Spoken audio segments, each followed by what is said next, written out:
Greetings, everyone, and welcome back to another episode of FECG TV, which stands for the Fisher Educational Consulting Group television channel, which is a YouTube channel focused on servicing and supporting educators, and specifically lifting the voices of underrepresented educators such as women, women of color, and people of color. As you know from other episodes, my name is Sean Fisher, and I'm your proud host. I am also the CEO and owner of the Fisher Educational Consulting Group and a lifelong educator and professional learner. Today, we'll be focusing on a specific topic that is affecting everyone in the pandemic, and that is the guest teacher shortage. Now, we know that we have a teacher shortage, but we also have a national guest teacher shortage. So I was hoping today to have our special guest kind of drill down onto some of the, or rather into some of the issues affecting guest teachers. Today we have a specific guest, and I'll let her introduce herself by name. She is a professional guest teacher, and she's here to talk to us about some of the things that's going on. Her name is Miss Natasha Vanover, and she'll be talking to us about her experiences. How are you doing today, Natasha? I'm doing fine, Mr. Fisher. It's great to be here on this special weekend celebrating Dr. King as well tomorrow and just in general. Oh, thank you. I totally missed that, and that's so important. Thank you. Yes, absolutely. A lot of these things that we're being able to do now are possible because of the work that Dr. King did. So yeah, definitely thank you for highlighting that. Okay, so you kind of heard a little bit of what our channel is about. And let me just give you a little bit of the format. We talked about it a little bit off camera, but let's talk about it some more. I'll ask you 8 to 10 questions, and we'll take about 30 to 40 minutes to answer those questions. And then at the end, I'll give you a little bit of time to share any wisdom that you've gathered from being a guest teacher. Okay? Yes, sounds good. Okay, thank you. So let's go ahead and start with question number one.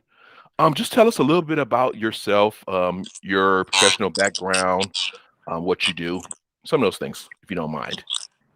Okay, I started off teaching as a substitute teacher, and I think that's what really inspired me to pursue teaching. My background is journalism and Japanese, and I've got to do a little bit of that, but teaching, I started doing it right after I graduated, and then I did it for a few years, from preschool all the way to high school, and then I went back for my master's, taught a little bit in my hometown for a few years. We got pink slipped. I had a chance to move to Miami, and I had wonderful time teaching art at a magnet academy for 12 years before coming to Seattle. And I thought I was going to get out of teaching. I thought I was going to get into the museums, which I'm still very passionate about. But lo and behold, the pandemic happened. I started substituting at a private school, which I had never done before. Most of the schools I've been at were Title I schools. And I fell back in love. And then I had signed up for the Seattle School District and taught a long term at Seattle Academy for the Arts, then came here, and now I'm on the process to get back in full time, but I'm really appreciating visiting the different classrooms and remembering the joy of substitute teaching. And here I am today. Wow. Thank you so much, Natasha, for that great explanation. Wow. And I was kind of taking a few notes, mental notes, and I'm actually writing those down now. Wow, you've had a wide breadth of experience as a guest teacher. So this is, I feel even better because I found the perfect person, because you can just give answers from a wide lens. So Yes. we'll be able to help even more people with these answers. So wow, thank you. Okay. So now that we have your experience, just tell me, how's it been over the last couple of years, especially during the pandemic? How has the experience been? I'll use the term guest teaching. I'm going to try to avoid using subbing just because sometimes it has a negative connotation. Right. And, they are really heroes, our guest teachers, and they make the system work and thrive. So I'm going to use the word guest teacher just for this particular interview. Okay. So tell me about how your experience has been overall as a Mhm. guest teacher, but then specifically, let's drill down into how the experience has been during the pandemic. Because Okay. I think we're coming into year 3 now. Yeah. Yeah, it's been something else with the pandemic. It has been good overall. There has been some challenges, but I think we're rising to meet those challenges. Both the students, the teachers, the staff. It's been great to come back in and see from the different levels, whether it be elementary. Currently, I'm at a middle school now, but I would say I started off teaching virtually, completely virtually. I think it was right when the pandemic started. So I was in person, then I went Mm, virtual, then I've done the hybrid, and now I'm back in person again. So I have those three lenses to look at. And mm, I'm thinking of some of the people I spoke with along the way and some of the points that I think that we're still struggling with, or we kind of brushed over. And it's, let's see, I'm just thinking of a specific um, person I spoke with when I taught elementary, and we were on the playground. And she said, "We have not had one fight at all this year." It was like the classes were smaller.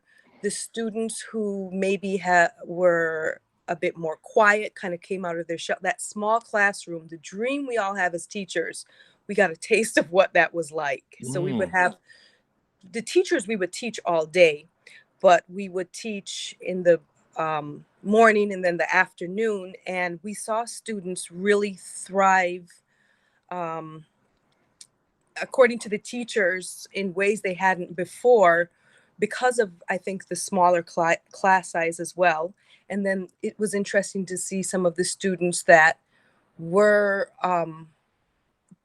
working virtually, and how some liked it and some had their cameras off, and then others, again, it tapped into like a different learning style for them. So it's, I think, we had a unofficial social experiment that if we really looked at the data to see, we could really revolutionize education. mm. Let me drill down just a little bit further. So, just looking at your lens of Mhm. coming from your lens of being a guest teacher, which sometimes is, not, I almost want to say asynchronous, right? Like it's not continuous. It's kind of disruptive with, well, you've been lucky. It sounds like right now you're in a long-term placement, but sometimes it changes day to day. So of Yes. those three types of placements that you've experienced, the hybrid, the in-person, and the virtual, Right. what works better for you as a guest teacher? So right now I'm long term in one class with one set of students, but because of the shortage, not only myself as a long term teacher, but I'm seeing veteran teachers that have been there for years, they're substitute teaching as well. I'm seeing Mm, our principal, he's mopping and cleaning and teaching classes. And if it's not the administration teaching, it's the teachers. And then myself, I jump at the chance to teach those other classes. I'm really interested in finding out what students want to do in their future. Sometimes there's lesson plans, sometimes there's not. And it gives me a chance to really zone in on, I think, this universal question of what they want to do. I mean, I guess they can say what they want to do when they grow up, but we really go into just 1 hour of, this is what we're interested in, and it really bonds the students. So I tell them they may never see me again, so I'm going to make this impact and we're going to talk about this. And I get, I would say, 99 cent to 100% buying. A few students mm. don't know, and that's not a problem, but I love just being in touch with all the different classes. So I have that opportunity because the substitutes are not coming in. We don't have the amount of substitutes that we should. So we, the teachers, we're jumping in. So, I mean, I am a substitute, but I still get to substitute on top of my long-term position. Yeah, absolutely. So it sounds like you're saying your ability to reach the students and fully engage them, it happens better with the in-person assignment. or in-person environment? Um, yes, there's those little nuances where we get to, we read the facial especially just with the eyes as well too. They've never seen my face, or maybe they've got a glimpse, but I tell them they've got to graduate first before they even learn my first name. Um, Okay. so, but it's the little things where I walk them to class, those in between, that you just can't get virtually. But I think there's still some things made virtually that maybe I'm not touching upon because that was last year and right now I'm in person, but Mhm. there's valid points to each at different times. Yeah, actually, I think you just honed in on one. I think in virtual you can actually see their faces if they turn their cameras on, so you can Oh read yeah, face. that's Yeah, true. yeah, That is true. yeah, and they can Yeah, see your facial expression as well. So, right. so things that you can communicate with your facial expression when you have a mask on, you have to say with words, which would take extra time. But Right. so a furrowed eyebrow or Hmm. squinting eye says, "Hey, let's Hmm. stop doing that." Whereas otherwise, you have to say the words. Okay, yeah. So okay, definitely those are some tips. So my guest teachers out there listening, remember those are benefits, right? There's a nuance of three-dimensional interaction if you're in person, Right. and then there's also the ability to use facial expressions in the two-dimensional virtual world. So you know what? Thank you so much, Natasha, for lifting, that knowledge up, those points. Thank you. Okay, so I kind of want to switch just a little bit. Um, it was great that you spoke about your administrator, and that's kind of where I'm going with the next question. From your lens as a guest teacher, and it's great too because it sounds like just listening to your background, you've been a full-time teacher as well in other states. So coming into this guest teaching spot, you're able to look at it from the former lens of being a permanent full-time teacher and a guest teacher. So Mhm. perfect. You can give us great advice. So I'm thinking around administrators, what advice could you give to administrators as far as things that they can do to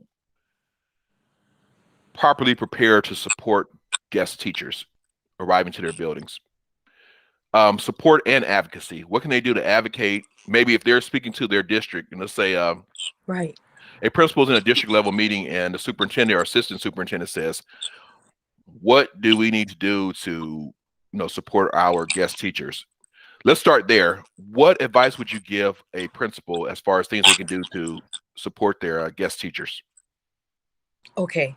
Mhm. So, um, the last time I guest taught was, again, I was in college. So we didn't have the health care. We didn't have a lot of rights that I don't know if it's Seattle in general, but there's a lot of basic needs that are being met to begin with. But on a more personal level, I think substitute teachers, guest teachers, which I like to call teachers as well too, is we want to be included in the meetings. We want to feel that we are part of the school. Perhaps maybe we can help with some of the after school programs, things with the community where we can volunteer. We and I've been able to experience a lot of that on my own. I am pretty vocal. I like to find out what's going on, but maybe some teachers are more shy. There are different committees. Um, I'm on I am on one of the committees, the Racial Equity Committee, and they've Mhm. allowed me to do that. I think, boy, I don't know if if I'm allowed to also learn how to interview. So they've really opened the doors. I'm just trying to think back to before when you just come in and then you leave and you're gone. But here, I think they have really opened up the doors to substitute teachers. I've spoken to some that are retired and they're happy to come back and work with the students. Mm. I'm trying to think for our needs, things that we need to be abreast. I think also the union where we can be a part of that. So there are different Oh channels. wow, let's hone in on that. Let me pause you for a moment there. I'm sorry, let me just jump in. So that's unique. So you're saying in your district, guest teachers are allowed to be part of the union? I'm here, yes. Oh, I- wow. Okay. So yeah, that's okay. So they yeah, have workers' rights support and representation. Oh, okay. right, Phenomenal. Okay. right. So I don't know in my previous schools or the different states that I've been in if they're up to date as they are in Seattle. If we have similar rights. I need to really look to see, but I think that's important to have. I, I'm trying to think. I know when I first came to the school, I would always ask, who are the substitute teachers? Who are the long-term teachers? I wish there was a contact person at each school to ask some of the basic questions that I had to kind of figure out for myself on my own. The administrative assistants have been very helpful, but I wish there was a liaison um, at the schools. I eventually found them, but it was kind of a look and see. So I think as a administrator, I would to continue to support my guest teachers. I would have maybe a section in the office, maybe a resource book. But I think the people at the front desk have been just really helpful. But I'm thinking if I didn't really know anything, where would I go? What would I do? I know I called a few people from the union just to get some basic questions answered. But in the beginning, it was a little tricky, I would say. Mhm. So thank you. I lifted three things from this segment. So one, sounds like it would be great for if you were advising an administrator. One thing that would be great is having either a designated person for guest teachers, a liaison, or a Yes. resource center. So when they come into office, like maybe they have like their own little part of the office where they can just go and grab maybe a guest teacher resource book or something like that, or a person specifically to answer their questions. Maybe. Yes. Yep. Okay. Yes. And even as a teacher now, I mean, long-term guest teacher, I'm still trying to find who is that person even for the new teachers. But let's say I was a full-time teacher, being a guest teacher, I would still reach out to them because I feel like a new teacher is a new teacher, whether they're guest Mhm. or first year teacher, they're looking for that just extra um help, and I think that that's missing in not a mentor per se, but someone that they can reach out to, a liaison Yeah, to point of help them. contact, designated point of Yes. contact. And also, I'm looking at my notes again.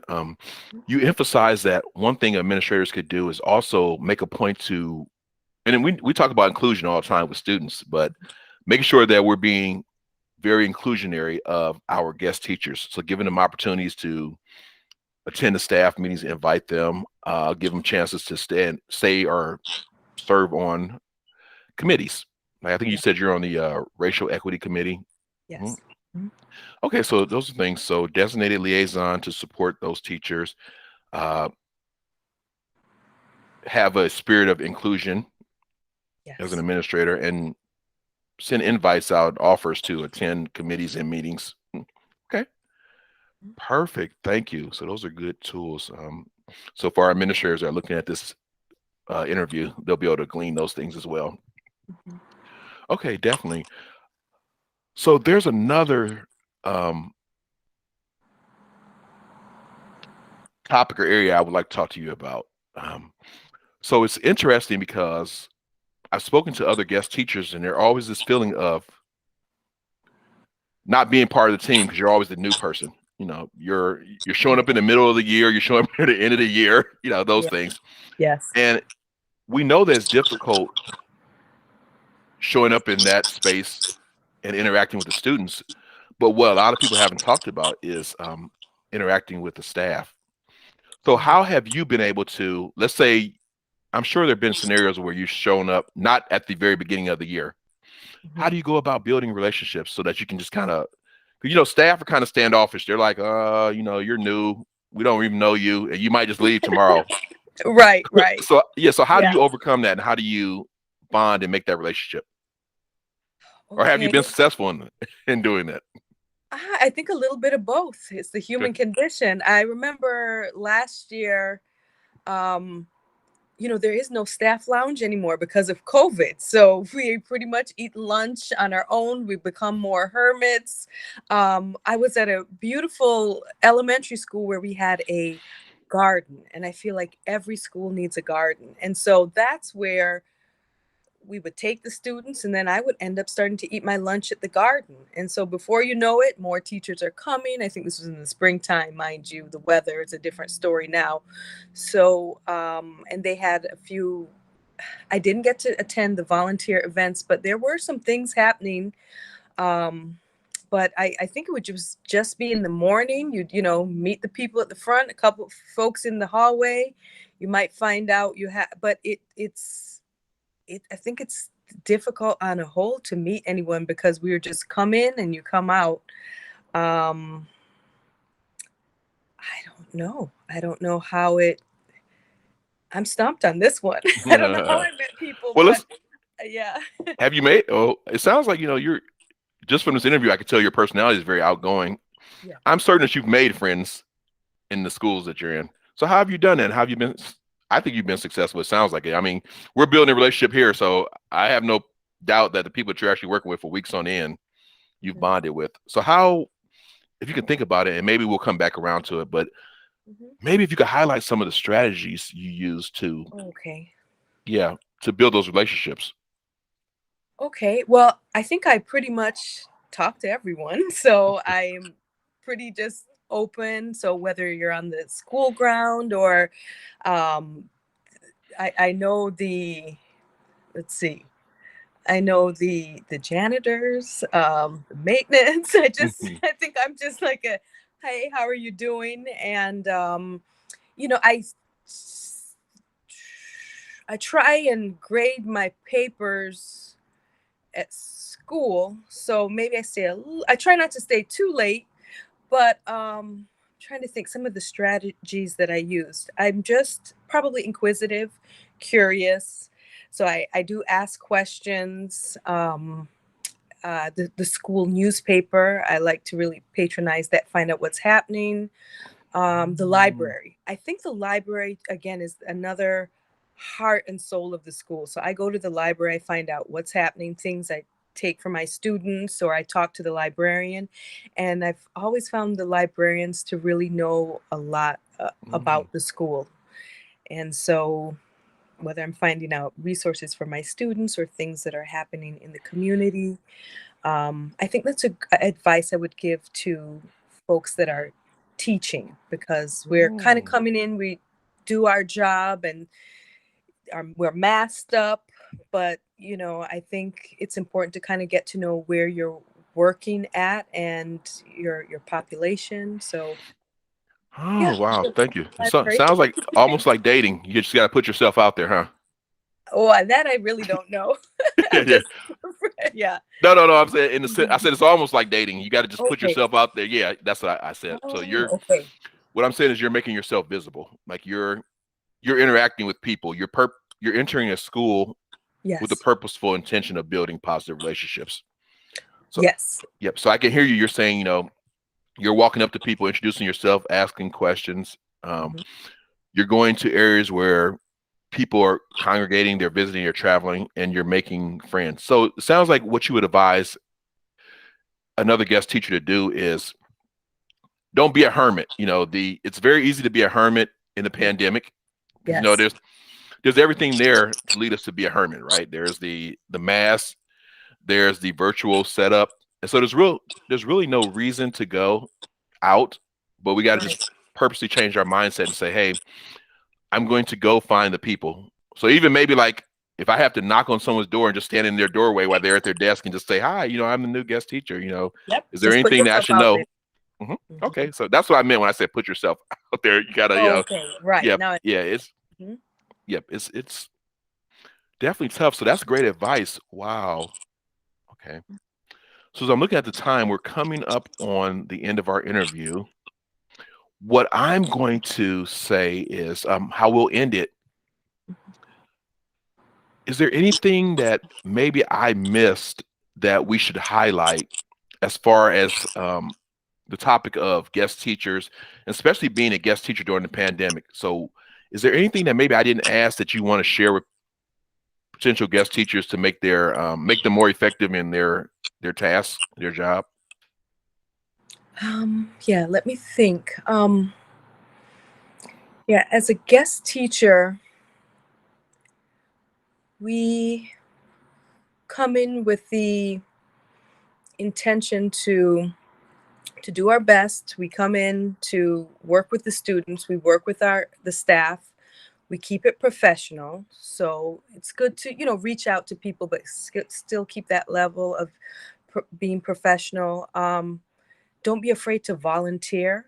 I'm going to work on a few things with helping clean the ocean. I've done a few things like that, and I've Mm, kind of opened that up to some of the teachers, and they said they're interested. We don't really have any after school programs as yet, but I say avail yourself to different things that are happening in the community. Find out. Um, I'd like to do, I think, some more training as well. So, as something that you had mentioned before with the administrators, I wish they could help us to find out if we do want to gain that additional training, whether it's something as simple as CPR or um, maybe some training for our education that we can share with the students. But ask questions. Don't be afraid to go to the library. I mm. mean, we talk to people, we talk to the person at the front desk, the teachers next door, the department heads. Um, Especially during the pandemic, we do have to put ourselves out there just a little bit more because it's so easy to just go if we go online, which we don't know if that's going to happen at this point or not, and just Mhm. we can't be closed off at this point because there's so much happening in our world today, much less our classrooms, this little piece of the universe that we're trying to affect positively. Mm, phenomenal. And thank you for and giving that explanation.